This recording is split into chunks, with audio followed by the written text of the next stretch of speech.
আমাকে কেউ বলবেন না যে আমি আহলে হাদিস থেকে বিভক্ত, আমি বিভক্তিদের অন্তর্ভুক্ত।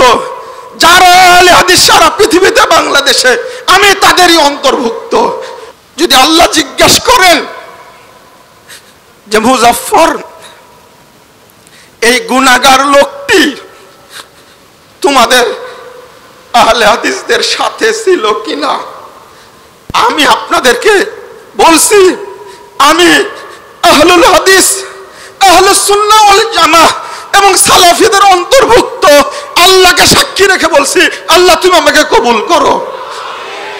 আল্লাহ রাসূল বলে গেছেন যে কখনো তার উম্মতকে, আল্লাহ ঐক্যবদ্ধ উম্মতকে কখনো দলালা, ভ্রষ্টতার উপর রাখবেন না। আহলে হাদিসরা ঐক্যবদ্ধ, সালাফিরা ঐক্যবদ্ধ। আল্লাহ যেন আমাদেরকে তাদের মধ্যে অন্তর্ভুক্ত করে নেন। যদি শেখ আলবানীর মতো মুহাদ্দিস, যিনি 800 বছর পর আগমন করে, তিনি যদি বলতে পারেন হাশারাল্লাহু মাআহুম, আল্লাহ যেন আমাদেরকে তাদের অন্তর্ভুক্ত করেন। আজকে আহলে হাদিস ভাইদেরকে বলবো, সারা বাংলাদেশে একজন আহলে হাদিস যেন, আমরা যেন বিভক্তি অবস্থায় না থাকি, সবাই যেন ঐক্যবদ্ধ থাকে। আল্লাহ তুমি কবুল করো। তিনি বলছেন লা ইয়াতাআসসাবুনা লিকাউলি শাখসিন মুআয়্যানিন, তারা কখনো একক ব্যক্তির অনুসরণ করে না। ওই ব্যক্তি যত বড়ই হোক না কেন, একমাত্র মুহাম্মদুর রাসূলুল্লাহ সাল্লাল্লাহু আলাইহি ওয়াসাল্লামের অনুসরণ তারা করে থাকে। ইন্নাহুম ইয়াতাআসসাবুনা লিআকওয়ালিনা আইয়্যিমাতিহিম, অন্যান্য যত দল এবং ফিরকা আছে তারা নিজ নিজ ইমামদের কথা মানে, কিন্তু আহলে হাদিসগণ ইয়াতাআসসাবু আহলুল হাদিস লিআকওয়ালি নবিয়িহিম, কিন্তু আহলে হাদিসগণ কেবল তাদের নবীর বক্তব্যকে গ্রহণ করে থাকেন।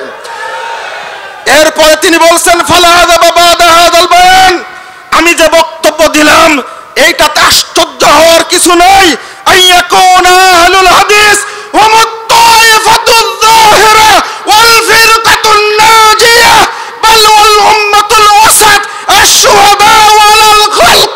আলবানী রাহিমাহুল্লাহর মুখ থেকে বের হচ্ছে কত শক্ত কথা। আহলে হাদিসগণই হলেন বিজয়ী কাফেলা, তারাই মুক্তিপ্রাপ্ত দল, বরং তারাই হলো শ্রেষ্ঠ উম্মত। কাল কিয়ামতের মাঠে সমস্ত উম্মতের পক্ষ থেকে আল্লাহর সামনে আহলে হাদিসগণই নবীর পক্ষে সাক্ষী দান করবে। বন্ধুরা আমার,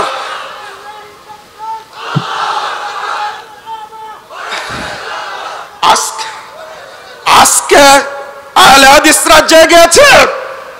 আজকে বাংলাদেশ জমিয়ত আহলে হাদিসের এই কেন্দ্রীয় সম্মেলন থেকে স্পষ্ট ভাষায় বলতে চাই, আগামী দিনে যেন আহলে হাদিস ভাইরা এমনটাই ঐক্যবদ্ধ হতে পারেন, আগামী দিনে সর্বত্র যেন কোরআন এবং সহিহ হাদিসের বার্তা যেন সেই জায়গায় পৌঁছে যায়, প্রশাসন যেন জানতে পায়, গোয়েন্দা ভাইরা যেন জানতে পায়।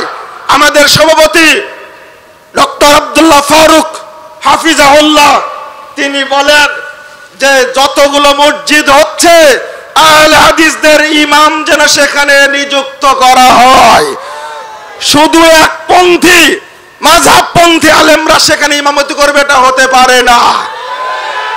যদি এই চেতনাটা আহলে হাদিসদের মধ্যে থাকে, আগামী দিনে ইনশাআল্লাহ বাংলাদেশের প্রত্যেকটা সেক্টরে আহলে হাদিসগণ কাজ করবে ইনশাআল্লাহ।